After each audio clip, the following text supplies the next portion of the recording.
آیا در مورد دانشگاه و پوهنتون کابل می دانید؟ پوهنتون کابل بزرگترین و قدیمی ترین مؤسسه آموزشی عالی در افغانستان است. دانشگاه کابل به عنوان نخستین نهاد آموزشی عالی در افغانستان در سال 1311 خورشیدی تأسیس شد.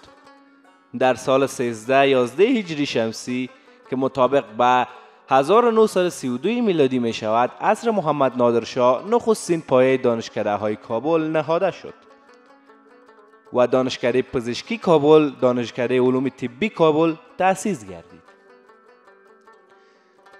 دانشکده مذکور که در آن زمان تحت سرپرستی دو تن از متخصصین افغان به نام های پروفسور دکتر محمد فیض ملکزاده و امین الله طاهری بود، در سال 1317 هجری شمسی یعنی در زمان محمد ظاهر شاه دانشکده حقوق و علوم سیاسی و در تاریخ 1322 دانشکده علوم ساینس و در سال 1323 دانشکده ادبیات تأسیس گردید.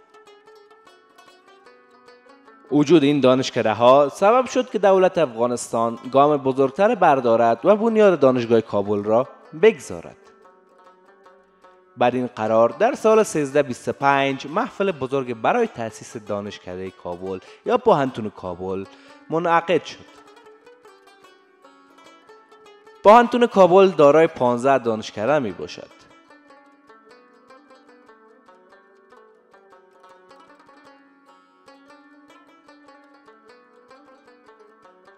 استادان کهنسال و جوان نیز جز چالش‌های نو در راه نوسازی و شکوفایی دانشگاه کابل است. استادان کهنسال بیشتر با جزوه‌های کهنه آرستند، در حالی که استادان جوان بیشتر آرزو دارند تا خلای بزرگی که میان فناوری‌های نو و نظام کهنه و فرسوده گذاشته شده بود از میان برداشته شود. قابل یادآوری است که دانشگاه کابل در دو بخش روزانه و شبانه به تدریس می‌پردازد. آرامگاه سید جمال الدین اسدآبادی در این دانشگاه قرار دارد. البته در افغانستان سید جمال به سید جمال الدین افغان مشهور است.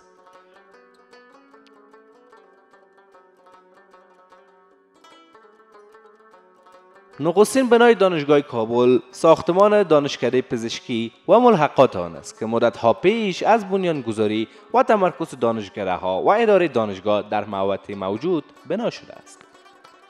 پس از آن عمارت پوهنتون‌های علوم طبی و فارمسی که نزدیک یکدیگر قرار دارند با آن افزوده شد. تحت آب ساختمان اداری و دانشکده‌های دانشگاه در سال 1323 گذاشته شد و در سال 1343 دانشگاه به این ساختمان انتقال یافت.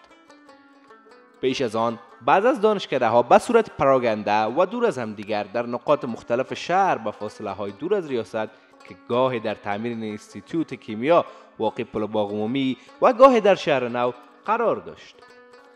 دانشکده‌ها از خود خوابگاه‌های جداگانه داشتند که آن هم در نقاط مختلف شهر پراگنده بود. با اعمال و تکمیل بناهای نو ساخته 95 اتاقی در سال 1360 پوهنتون‌های ادبیات و علوم انسانی، اقتصاد و پزشکی کابل در آن مستقر گردید. ساختمان‌های نو یکی به تعقیب دیگر در سال 1361 و اوایل 1362 اولی به نام انستیتوت کیمیا که جدیدترین و مجهزترین ساختمان دو طبقه‌ای به طراحی خاص دانشگاه و دیگر به نام اتاق‌های درسی و 3 منزله که در آن دانشگاه علوم دامپزشکی و دانشگاه زمینشناسی انتقال یافت و برای استفاده و بهره برداری آماده شد.